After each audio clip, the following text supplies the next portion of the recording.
आता मला रेसिपी तर घ्यायच्या होत्या ह्याच्या, पण इथे जागाच नाही, ट्रायपॉडला पण जागा नाही आणि मुली शाळेत जायच्या, तर मला त्यांना 11 वाजेपर्यंत जेवायला बोलवायचं आहे. तर पटापटात आवरायचं आहे, म्हणून सगळं बनवून झाल्यानंतर मी तुम्हाला दाखवते. आता फटाफट बनवायला घेते. आणि इकडे भाभीचं चाललंय पुऱ्या लाटायचं काम. आणि थोड्याशा पहिल्या कडाकण्याच्या बनवायच्या, त्या रात्री बनवल्या नाही, ते आता भाभीला सांगितलं तू लाट म्हणून. मी रात्री बोलले ते बनवेल, पण मी बाकीचं काही काय आवरत बसले. बघा इकडचं सगळं बेडशीट वगैरे सगळं आवरून, इथलं टी व्ही जवळचं काय आहे नाही तेवढा पसारा, भाजी बाकीची काही तयारी करून ठेवलेली. साहेबाला त्यांना साबुदाणा, तोपर्यंतच मला 11 वाजले. मग म्हटले राहू दे आता, नको हे करायला. तर चला मी आता सगळं बनवून घेते आणि नंतर तुम्हाला दाखवते की काय. बाय.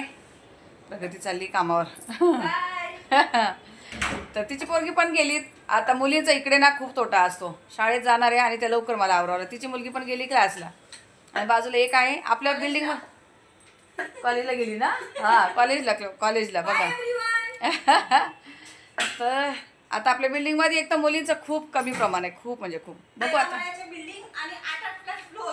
हां मुलीच नाही इथं बिल्डिंगमध्ये, तर मुलीच नाही अजिबात. Bye bye. चालते, चला आवरायला घेते, नंतर भेटते मग तुम्हाला. तर हे बघा इथे भाजी बनवली, इकडे चण्याची भाजी बनवली. थोडंसं रसा ठेवलाय का तर मुलांना एकदम सुकं नको. इथे डाळ बनवून ठेवली. इथे रवा भाजून घेतलाय. हा 1 किलोला थोडासा कमी आहे, कारण उरला तरी चालेल पण कमी नको व्हायला. तर हे मी काजू बदाम वेलची सगळं एकत्र करून ठेवलंय. मिक्सरला फिरून घेतलं. तर कापत बसायला वेळ नाही बघा. थोडंसं केसर इथं दुधामध्ये घालून ठेवलंय, यात ओतायचंय नंतर. आणि खीर बनवायची कॅन्सल केली. जी रव्याची खीर बनवणार होते, पण म्हटले राहू दे आता, थोडंसं चालायला म्हणून रसा ठेवलाय. टाईम होणार आहे करोपर्यंत. बघा आता गरम पाणी करून ठेवलं इथे. आता हे अर्ध पाणी आणि अर्ध दूध घालणार आहे मी आता. गॅस कमी केला आणि तो उकळतं पाणी हातावर येतं. हे 1 तांब्या पाणी मी गरम करून ठेवलेलं आहे. 1 तांब्या पाणी आणि अंदाजाने जेवढं लागेल तेवढं असं दूध घालणार, म्हणजे खिरीची काही गरज पडणार नाही. साखर आणि वेलचीचं आपलं केसरचं दूध नंतर घालणार आहे. थोडंसं यात पहिलं शिजून घेणार आहे. आणि आता याच्यावर झाकण ठेवते जरा बघा, असं यावर झाकण ठेवायचं. गॅस कमी करायचा आणि झाकण. वाफेने चांगलं दुधात आणि पाण्यामध्ये चांगलं शिजून येतो. आणि इकडे तुम्हाला चण्याची भाजी दाखवते. 1 बटाटा घातला मी त्यात. बटाटा कधी घालत नाही, पण आज एकच उकडलेला तो घातला का तर कोणाला बारकी मुलं असतात. काश्मीरी पावडर आहे, कांदा लसूण मसाला नाही.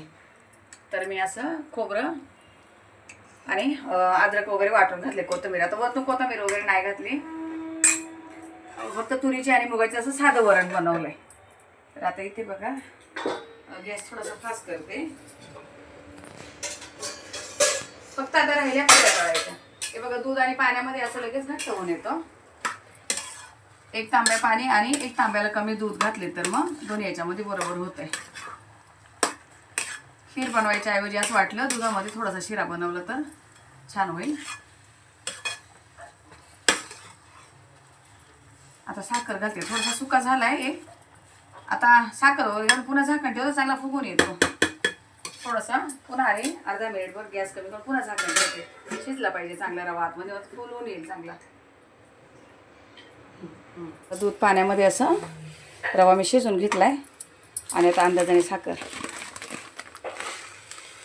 आता मी हे अर्धा किलोपेक्षा थोडी जास्त घालणार आहे साखर, कारण हा गोडाचा पदार्थ एकच आहे, तर थोडी जास्त साखर घालते.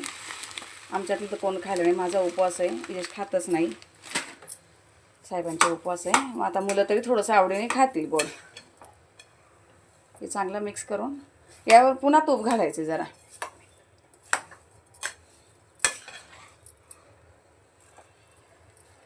हे चांगलं मिक्स करून घेते साखर वगैरे.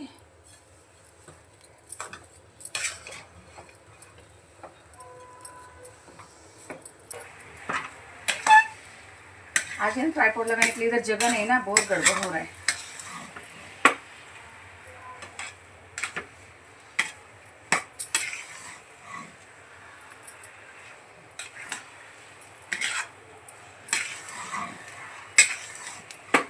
पुऱ्या तळायसाठी एका बाजूला कढई ठेवली.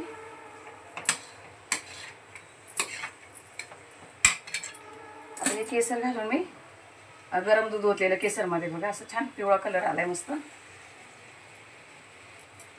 आणि थोडंसं वरतून पुन्हा तूप घालायचं आहे. 2 चमचे तूप. तूप मी आता पॅकेट खोलून यामध्ये काढून घेतलं.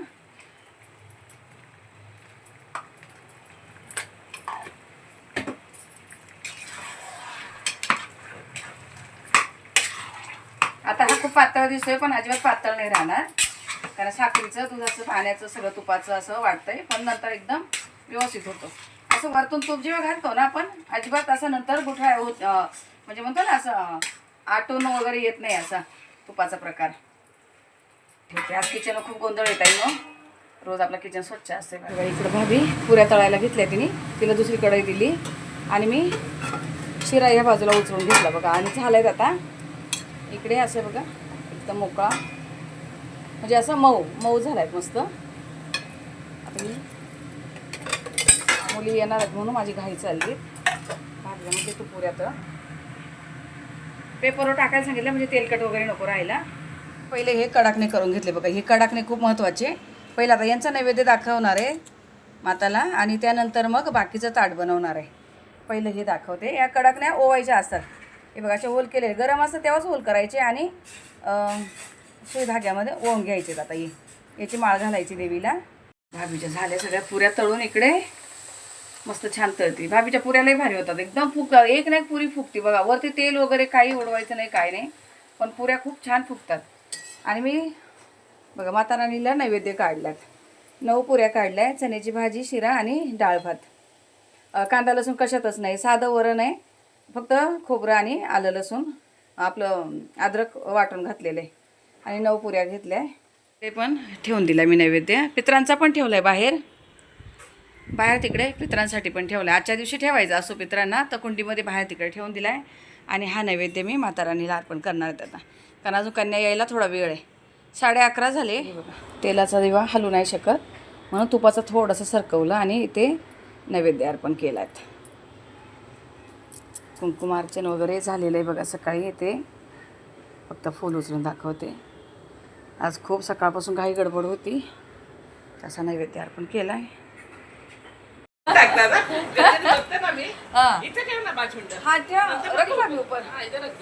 तर ननंदबाई पण आल्या. पण तुम्हाला सांगू, दीदीला झोपायचं आहे. हाय करताय काय बोलतात ताई? मंदिरात गेलेल्या, त्यांचं जैन मंदिर आहे इथे. तिथं मंदिरात गेल्या ना तर ते कपड्यावर ते पाणी पण पिते नाहीत, पण ते कपडे घालून आपल्या इथे येतात. मग ते भावाच्या दाराला पाय लावून जायचं. ते ताईंचं नेहमी असं पाणी वगैरे नाही, खाणं नाही, काहीच नाही. मंदिरात जाऊन आल्या का आपल्या इथे येतात, 1 मिनिटभर बसतात आणि बोलतात मंदिराचे पाय भावाच्या दाराला लागले. आणि आज बघा कन्यापूजन वगैरे म्हणून मग आता मी दीदीला पूजन केलं. ते आल्या तर दीदीला पूजत होते मी. दीदीची पूजा केली. दीदीच्या पायाला स्वस्तिक वगैरे काढून दीदीला हळदी कुंकू, कारण तिला झोपायचंय, नाईट आहे, तिला झोपायचंय. तिची पहिली घरच्या लक्ष्मीची पूजा केली आणि बाकीची येत आहे. आणि भाभीला दिला तिथे चहा. भाभी बसली चहा वगैरे आणि तिला पुऱ्या दिल्यात खायला चहा बरोबर. एक भाभीचं चाललंय काम आणि मी बसले ननंदबाई बरोबर जरा असं गप्पा मारत. गप्पा माझी ननंदबाई एकदम भारी. तुम्ही भेटले ते नसीब माझे. कुठे कधी बघितलं काय बोलते नंदबाई, तुम्ही मला भेटला नशिबाने एवढी चांगली बहीण भेटली नवऱ्याला. आपल्याला एवढे चांगले ना म्हणून तुम्हाला सर्व चांगलेच वाटते. तुम्ही एवढे चांगले ना, मग नशिबाने भेटतात असे लोक. सोनासारखं सगळं चांगलं बोलणार, पॉझिटिव्ह बोलणार. सोना आणि सोनाकडे जाताना पहिले रक्षाबंधन हे करतात, मग तिकडे जातो का तर पहिली राखी भावाच्या हातात. भावाचा हात तसा नको जायला, भावाला हातालाच पाहिजे. हो, तर असं हे करतात पहिले. भाऊ पण किती माझ्या बरोबर, बाप रे. असं तर भाऊ पण किती आपल्या बरोबर राहते. मला सांगू, ताईंचे मुलं तुम्ही बघितले गणपती बाप्पामध्ये सगळी फॅमिली, दोन्ही मुलं, त्यांचे मिस्टर सगळे येणार. असं नाही का त्याच आल्या नाही केलं, अजिबात नाही, सगळे येणार. आणि यांची तर मला एवढी मदत होती नाही. मग दिसतं आपलं एवढं आपलं घर आहे. हे बघा जेवणाचं सगळं आणून ठेवलं इकडे. पुऱ्या वगैरे यामध्ये घातल्यात. यासाठी चपात्या केल्यात. आपल्या घरात असा प्रॉब्लेम होतो, मला मी सांगितलंय. नाही, बिलकुल नाही. तर शिरा वगैरे काढलं नाही मी, सगळं यातच ठेवलंय बघा. डाळ भात वगैरे, शिरा इकडं. कार उगाच पुन्हा भांडे काढायचे आता बाबीला, त्यापेक्षा सगळं असं इथं आणून ठेवलंय मी. आणि दीदीला मी पहिले हे दिलेत, हे इथं ठेवलंय दीदीचं. तर बरं झालं, आवरलं, वेळेत आवरलं नाही का, म्हणजे काही गडबड नाही झाली, आवरलं. आता त्या मुली शाळेत जायला असो किंवा नसो नाही का, आरामात व्यवस्थित आरामात. कावळा बोलूच आहे. नाही नैवेद्य ठेवलाय मी तिकडे. अच्छा, म्हणून. तिथे पित्रांचा नैवेद्य ठेवलाय ना तर तिथे कावळा वरून वगैरे घेतोय तिकडे घास. तर स्वामीची कृपा. इथे पाय पडून जाता इथे.